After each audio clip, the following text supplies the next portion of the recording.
Reading from Collected Sonnets by Edna St. Vincent Millay. Thou art not lovelier than lilac snow, nor honeysuckle. Thou art not more fair than small white single poppies. I can bear thy beauty, though I bend before thee. Though from left to right, now knowing where to go, I turn my troubled eyes, nor here nor there find any refuge from thee. Yet I swear, so long it has been with mist, with moonlight slow, like him who day by day unto his draught of delicate poison adds in one drop more, till he may drink unharmed the death of 10. Even so, in her to beauty, who have quaffed each hour more deeply than the hour before, I drink and live what has destroyed some men. Time does not bring relief. You all have lied. Who told me time would ease me of my pain? I miss him in the weeping of the rain. I want him at the shrinking of the tide. The old snows melt from every mountainside, and last year's leaves are smoke in every lane. But last year's bitter loving must remain, heaped on my heart, and my old thoughts abide. There are 100 places where I fear to go, so with his memory they brim, and entering with relief some quiet place, where never fell his foot or shone his face, I say there is no memory of him there, and so stand stricken, so remembering him.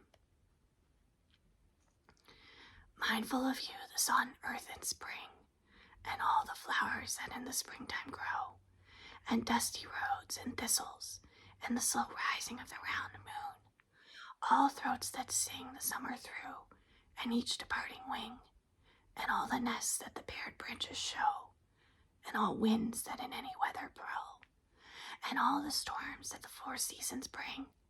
You go no more on your exultant feet of paths that only mist and morning know, or watch the wind or listen to the beat of a bird's wings too high in air to view. But you are something more than young and sweet and fair, and the long year remembers you. Not in this chamber, only at my birth, when the long hours of that mysterious night were over, and the morning was in sight, I cried. But in strange places, step and firth, I have not seen, through alien grief and mirth, and never shall one room contain me quite, who in so many rooms foresaw the light. Child of all mothers, native of the earth, so is no warmth for me at any fire. Today, when the world's fire has burned so low, I kneel, spending my breath in vain desire, at that cold hearth which one time roared so strong, and straining back in weariness, and long to gather up my little gods and go. If I should learn, in some quite casual way, that you are gone, not to return again, read from the back page of a paper, say, held by a neighbor in a subway train, how at the corner of this avenue, in such a street, so are the papers filled, a hurrying man who happened to be you at noon today had happened to be killed. I should not cry aloud. I could not cry aloud or wring my hands in such a place. I should but watch the station lights rush by with a more careful interest on my face, or raise my arms and read with greater care where to stir furs and how to treat the hair. Bluebeard. This door you might not open, and you did, so enter now and see for what slight thing you are betrayed.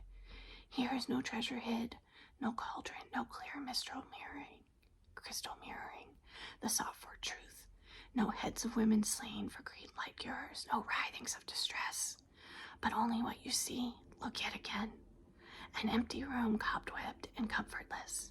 Yet this alone out of my life I kept unto myself, lest any know me quite. And you did so profane me when you crept unto the threshold of this room tonight, that I must never more behold your face. This now is yours, I seek another place. I do but ask that you always be fair, that I forever may continue kind. Knowing me what I am, you should not dare to lapse from beauty ever, nor seek to bind my alterable mood with lesser cords.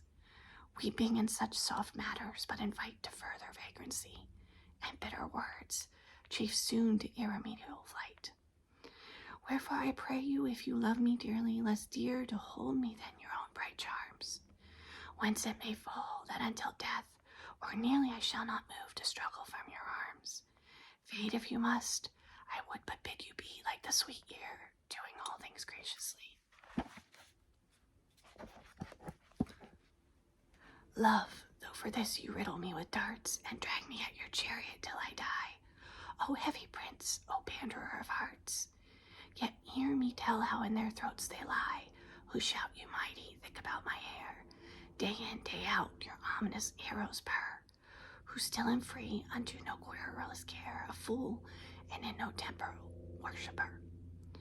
I that have bared me to your quiver's fire, lifted my face into its puny rain, to wreath you impotent, to evoke desire, as you are powerless to elicit pain. Now will the God for blasphemy so brave punish me surely with the shaft I crave?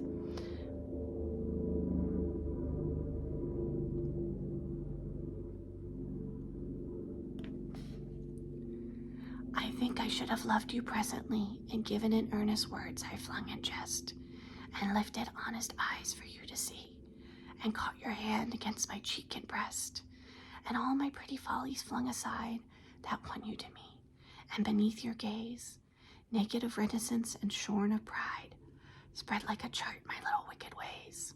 I that had been to you had you remained, but one more waking from a recurrent dream. Cherish no less the certain stakes I gained, and walk your memory's halls, austere, supreme, a ghost in marble of a girl you knew, who would have loved you in a day or two. Oh, think not I am faithful to a vow. Faithless am I, save to love's self alone. Were you not lovely, I would leave you now. After the feet of beauty fly my own. Were you not still my hunger's rarest food, and water ever to my wildest thirst? I would desert you, think not but I would, and seek another as I sought you first. But you are mobile as the veering air, and all your charms more changeful than the tide. Wherefore to be inconstant is no care. I have but to continue at your side. So wanton, light, and false my love are you. I am most faithless when I most am true.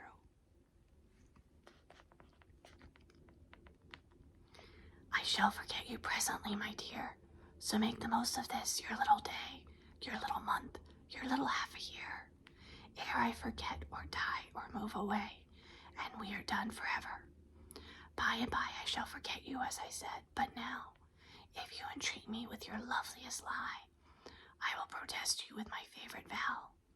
I would indeed that love were longer lived, and oaths were not so brittle as they are. But so it is, and nature has contrived to struggle on without a break thus far. Whether or not we find what we are seeking is idle, biologically speaking.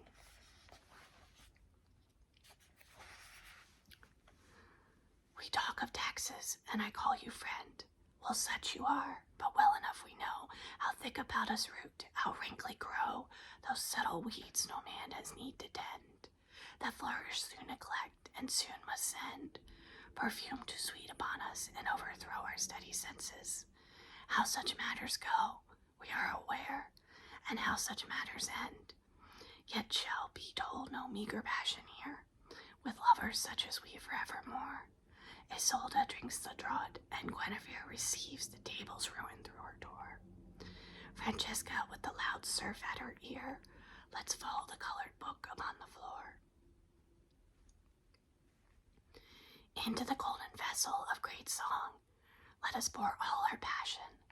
Breast to breast let others lie in love and rest, not we, articulate so, but with the tongue of all the world, the churning blood, the long shuddering quiet, the desperate hot palms press sharply upon the escaping guest. The common soul unguarded and grown strong, lounging alone as singer to the lute, let still on nettles in the open sigh the minstrel, that in slumber is as mute as any man, and love be far and high, that else forsakes the topmost branch, a fruit found on the ground by every passer-by. Not with libations, but with shouts and laughter, we drench the altar of love's sacred grove, shaking to earth green fruits impatient after the launching of the colored moths of love. Love's proper myrtle and his mother's zone, we bound about our irreligious brows, and fettered him with garlands of our own, and spread a blanket in his banquet in his frugal house. Not yet the god has spoken, but I fear, though we should break our bodies in his flame, and pour our blood upon his altar, here, henceforward is a grove without a name, a pasture to the shaggy goats of Pan, whence flee forever a woman and a man. Only until the cigarette is ended, a little moment at the end of all, while on the floor the quiet ashes fall, and in the fireland to a lance extended, bizarrely with the jazzing music blended, the broken shadow dances on the wall. I will permit my memory to recall the vision of you, by all my dreams attended, and then adieu, farewell, the dream is done. Yours is a face of which I can forget the color and the features, every one, the words not ever, and the smiles not yet, but in your day this moment is the sun upon a hill after the sun has set.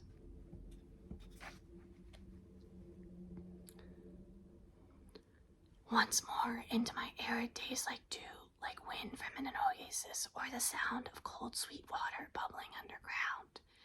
A treacherous messenger, the thought of you, comes to destroy me. Once more I renew firm faith in your abundance, whom I found, long since to be one, but just one other mound of sand whereupon no green thing ever grew. And once again, and wiser in no wise, I chase your colored phantom on the air, and sob and curse and fall and weep and rise, and stumble pitifully on to where, miserable and lost with stinging eyes, once more I clasp, and there is nothing there. No rose in a garden ever grew, in Homer's or in Omar's or in mine, though buried under centuries of fine dead dust of roses, shut from sun and dew forever, and forever lost from you, but must again in fragrance rich as wine, the gray isles of the air incarnadine, when the old summers surge into a new. Thus when I swear I love with all my heart, 'tis with the heart of Lilith that I swear, 'tis with the love of Lesbia and Lucrece, and thus as well my love must lose some part of what it is, had Helen been less fair, or perished young, or stayed at home in Greece. When I too long have looked upon your face, wherein for me a brightness unobscured, save by the mist a brightness has its place, and terrible beauty not to be endured, I turn me away reluctant from your light, and stand irresolute, a mind undone, a silly dazzled thing deprived of sight, from having looked too long upon the sun.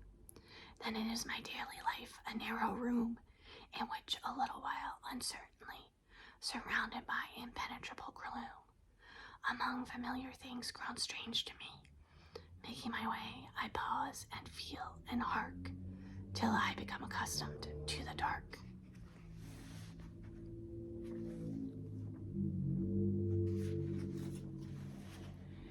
And you as well must die, beloved dust, and all your beauty stand you in no stead. This flawless vital hand, this perfect head, this body of flame and steel before the gust of death, or under his autumnal frost, shall be as any leaf, be no less dead than the first leaf that fell. This wonder fled, altered, estranged, disintegrated, lost. Nor shall my love avail you in your hour. In spite of all my love, you will arise upon that day and wander down the air, obscurely as the unattended flower, it mattering not how beautiful you were, or how beloved above all else that dies.